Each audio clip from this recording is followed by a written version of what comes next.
Okay, let's unpack this. When you picture a physician's daily grind, you likely envision patient consultations, diagnoses, and, that direct care stuff. Right, the hands-on part. Exactly. But a 2023 report showed well, surprisingly large chunk of their time goes elsewhere. Administrative tasks. Uh-huh. How much time are we talking? On average, it's about 15.5 hours every week, just on paperwork and processes, during work hours. Wow, that's nearly 2 full workdays. And it gets even higher for certain specialties, like physical medicine, critical care, internal medicine, nephrology. Oncology too, right? Yeah, oncology, neurology, they're hitting averages of 18 to 19 hours a week, just on admin. And that burden doesn't just stop at 5 p.m., does it? No way. In 2024, about 21% of physicians said they spend over 8 additional hours per week on this stuff outside of work. That's insane. And the system-wide cost, it's got to be huge. Oh, it is.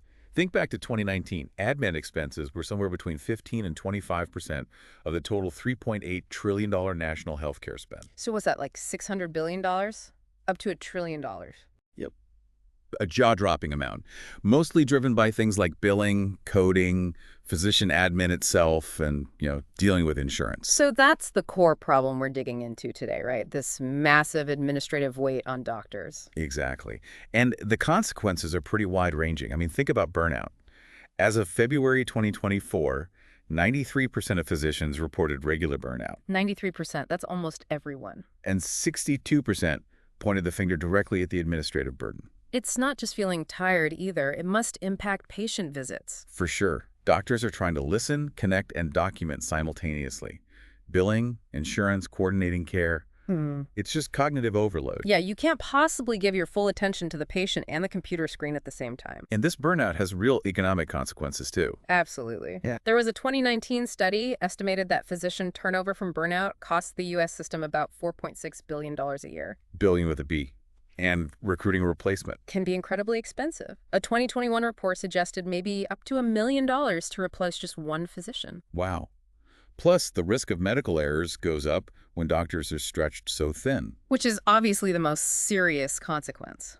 So that really sets the stage for Abridge, this AI platform. Right, designed specifically to tackle this documentation beast. The basic idea seems pretty smart. It listens to doctor-patient conversations with consent, of course. Always with consent, yeah. And then uses generative AI to pull out the important medical info and summarize it. And crucially, it plugs right into electronic health records, especially Epic. Which is huge because so many hospitals use Epic.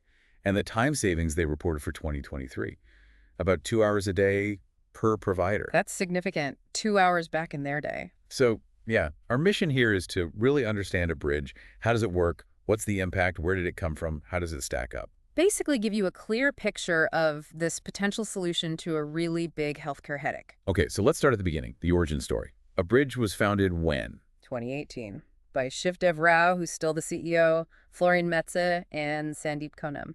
And they came out of that Pittsburgh Health Data Alliance, right? New Jersey, Pittsburgh, UPMC, Carnegie Mellon. Yeah, a real powerhouse combo of medical and tech expertise right from the start, not just some random startup. And Rao's background is interesting. He studied history first. Yeah, kind of unconventional. Apparently seeing some super efficient cataract surgery tech got him interested in healthcare technology. Huh. And he focused on scalable patient care in med school. Right, and he was even like programming web apps during his residency, got his hands dirty early on. So when he was investing in healthcare AI at UPMC while also practicing cardiology, Yeah. he must have seen the problems firsthand. Absolutely. He mentioned the challenge of making sure patients actually understood the visit summaries. That seems to have been a big motivator. Makes sense. And the co-founders, what did they bring? Sandeep Konam had a robotics background. His vision was more about patients controlling their own health data using audio recordings. Patient empowerment. Exactly. And Florian Metze was the speech recognition guru from Carnegie Mellon's Language Technologies Institute. Deep expertise there. So a really well-rounded founding team. Though Metze left in 2019. He did.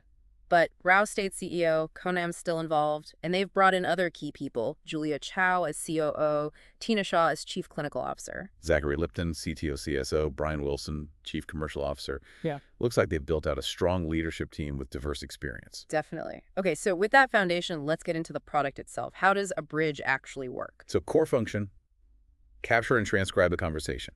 Doctor and patient talk. With consent. Always important to stress that. Right, with consent. Then the AI structures the notes, usually in that SOAP format. Subjective, objective assessment plan. And the key is that EHR integration, especially with Epic, it's not some separate thing you have to log into. Yeah, it's being used in major health systems, Yeah. UPMC, Emory, Yale, New Haven, across, what, over 50 specialties now? That's right. Think about the old way. Doctors trying to listen, type, maybe jot things down, then spend hours later cleaning it all up for SOE notes and billing codes. It's multitasking hell, basically, and drains so much time and focus. Abridge tries to cut through that. It listens passively, then does the structuring automatically. Which addresses that 15.5 hours a week number we talked about. Exactly. As of October 2024, they were saying their tech automates about 91% of the note creation. 91%, that's huge. The potential savings are pretty staggering. For a 1,000 physician hospital, they estimate it could save over 400,000 hours a year. Wow. And maybe $8.6 million from less turnover and maybe shorter hours. That's their projection, yeah. It shows the scale of the potential impact. And it works for different kinds of appointments, too, not just in person. Right. In person, phone calls, even chat interactions. And it supports over 14 languages like Haitian Creole, Portuguese, Punjabi. That language support is critical for reaching everyone. Absolutely. And last year, they were already serving tens of thousands of physicians. Okay, so let's zoom in on the provider benefits.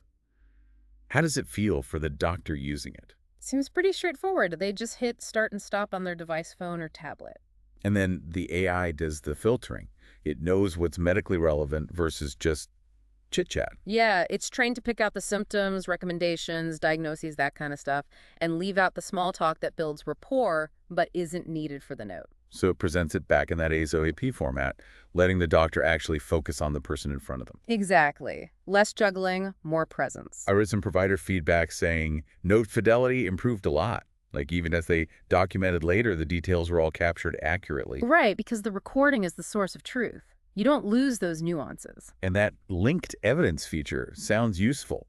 You can click a part of the note and see exactly where it came from in the transcript or audio. Yeah, crucial for auditability and trust. Plus, they offer an API for developers, and importantly, clinicians can always edit and verify the notes.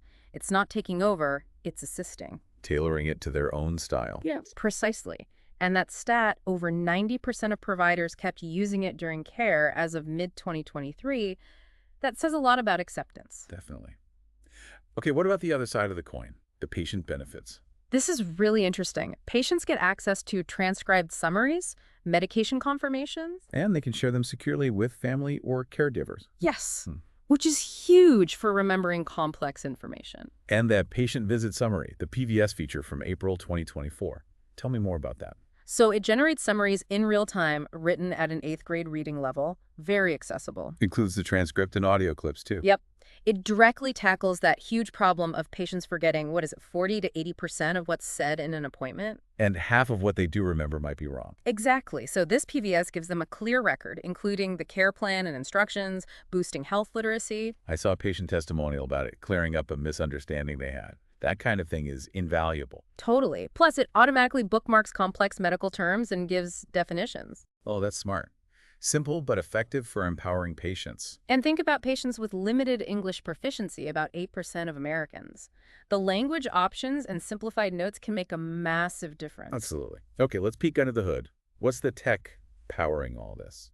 It's their AI system called EARS, 2 main parts: a medical speech recognition model and a clinical note generation model. And crucially, trained on their own data set. Yeah, over 1.5 million consented, de-identified medical encounters.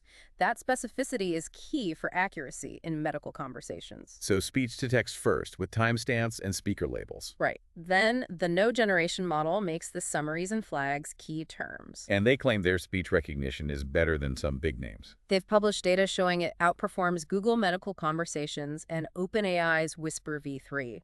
Lower error rates, especially on tricky things like new drug names. Impressive. And good accuracy in Spanish, too. Yeah, they reported a 3.2% word error rate in Spanish, which is really strong. How do they test this stuff? Yeah. Just standard data sets? They use public data sets, but also their own challenge data sets. Designed with tricky scenarios, new meds, multiple speakers talking. They've analyzed over 10,000 hours of clinical audio. And they get actual clinicians involved in evaluating the output. Oh, yeah.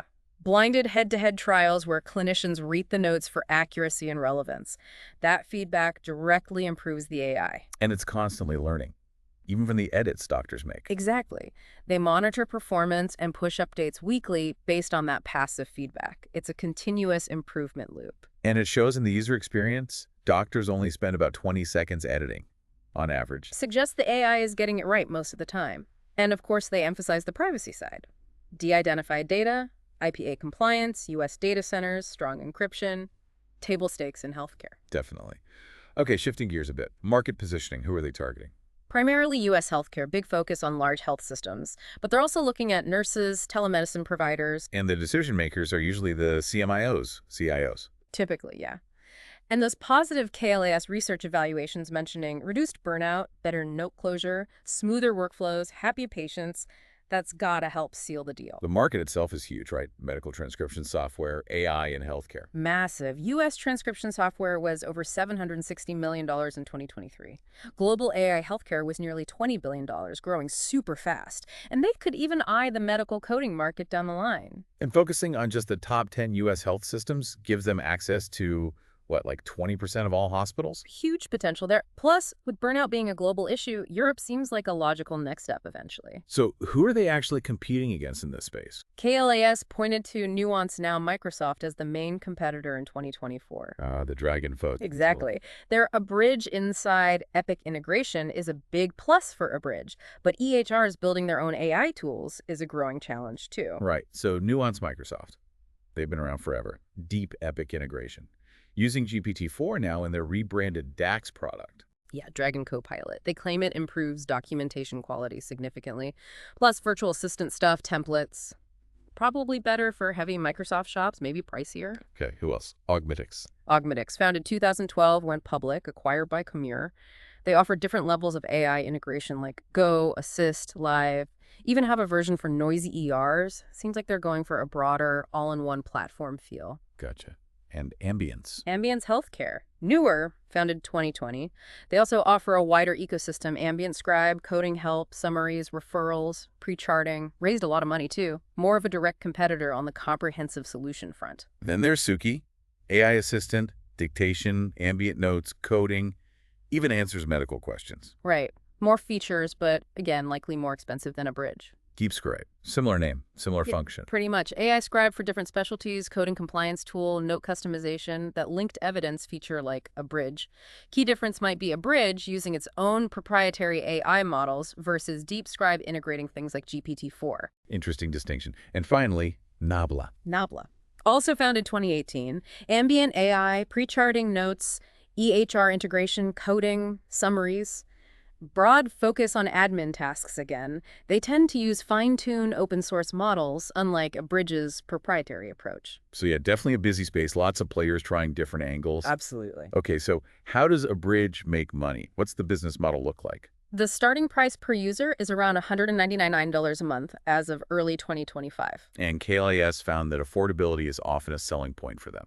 Yeah, seems like they're often seen as more budget-friendly compared to some competitors. Plus, sometimes clinicians get access through their health system or insurer, so no direct cost to them. But for the big health systems, it's custom pricing. Right. Depends on the number of docs, complexity, features needed, EHR integration level. They've also done pilot programs historically to prove the value first. And their own costs, developing the AI, infrastructure, compliance, sales. All the usual SAW stuff, but with the added complexity and cost of healthcare regulations like e-pay and the heavy R&D for cutting-edge AML. Despite all that competition, they seem to be gaining ground pretty quickly. Yeah, the adoption rate in 2024 was apparently quite fast for healthcare tech, picking up new hospital customers almost weekly, they said. We're seeing names like UChicago Medicine expanding, Duke Health deploying, Sutter Health rolling it out. Exactly. They hit over 100 health systems by early 2025. Big names like Yale, New Haven, UCI, Emory, Kansas, UPMC. The list is growing. And that KLAS rating 95.3% satisfaction in 2024? Yep. Way above average. It's a strong signal. For sure. Customers reported less burnout, less documentation time, better workflows. They seem to like the partnership aspect too, especially with Epic. And the pilot program showed real results for individual doctors, right? Like at Sutter and Lee Health. Yeah, Sutter saw better work satisfaction, note quality, less cognitive load, more patient focus. Lee Health saw less after-hours work, docs feeling they had enough time, more notes closed same day, tangible improvements. That's the kind of data that drives adoption. Definitely. And they're not just waiting for sales calls, they're building strategic partnerships. Like with Google Cloud for infrastructure. Right. And Wolters Kluwer to integrate UpToDate for evidence-based recommendations right in the workflow. That up-to-date integration sounds really useful. Yeah, enhances quality. They're also working with OpenNotes to study the patient summary feature from the patient's view. Shows commitment to the patient experience. And partnering with the National Academy of Medicine on their campaign to fight health worker burnout.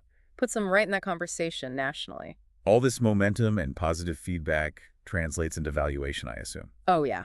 Big time. They raised $250 million in Series D funding in February 2025. Wow. And the valuation? Post-money valuation hit $2.75 billion, led by Elad Gil and IVP, with Alphabet's Capital G and NVIDIA's and Ventures chipping in too. Big names. Using that cash for more AI development and growth. That's the plan. It followed a $150 million Series C just the year before. So, serious investor confidence.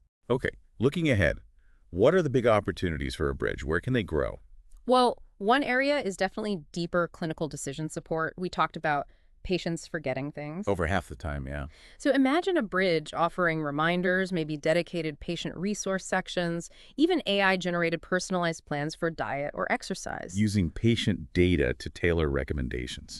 Could be powerful. Another area, financial transparency. Admin costs for billing are huge, and patients struggle to understand bills and insurance. Leading to delayed care sometimes. Right. So maybe Abridge could integrate clear bill explanations into those patient summaries. Demystify the financial side. That would be a popular feature. What about expanding beyond doctors? Definitely. KLAS feedback mentioned needing more detail for other roles. The Mayo Clinic nursing partnership is a great start. Think about other documentation-heavy roles, psychiatric care, for example. Which has unique needs and growing demand. Exactly. They could build specific features, always prioritizing privacy for sensitive data, of course. And just the overall trend, more awareness of ambient AI scribes, that helps them too. Right, absolutely. As more studies show the benefits, less burnout, better notes, more patient satisfaction, and as EHR integration becomes common, it smooths the path for Abridge sales into those big systems. Makes sense. But it's not all smooth sailing. What are the key risks they're facing? Market saturation is a big one. We listed a bunch of competitors, lots of money flowing into this space, companies offering end-to-end solutions. Abridge needs to keep differentiating beyond just the Epic integration and patient summaries. Yeah, it's getting crowded. And then there's the risk from EHRs themselves. Epic has its massive Cosmos dataset. They're building tons of AI tools. Over 100 applications in development, I read. Yeah. While they partner now, what stops Epic from eventually building its own native scribe function and cutting out third parties, especially in lucrative areas like revenue cycle? The classic platform risk. Exactly. And then regulatory compliance and data safety, it's healthcare. A breach is catastrophic. HIPAA fines, lawsuits. The Change Healthcare hack showed how disruptive it can be. Absolutely critical to nail cybersecurity. You just can't afford mistakes there. And the AI itself, the risk of hallucination. Right.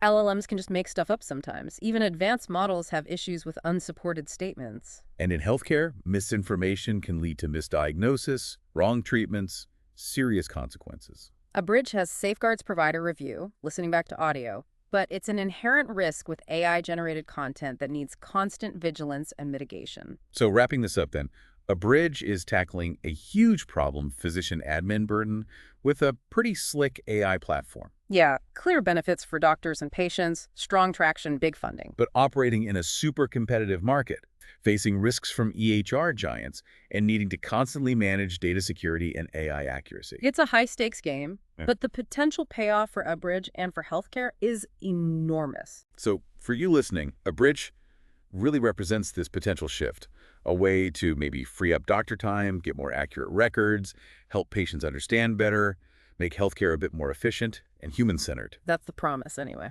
And maybe a final thought to chew on.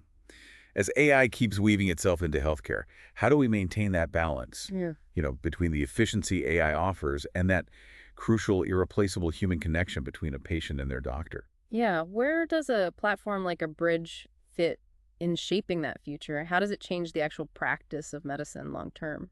Lots to think about there. Definitely worth keeping an eye on Abridge and this whole space.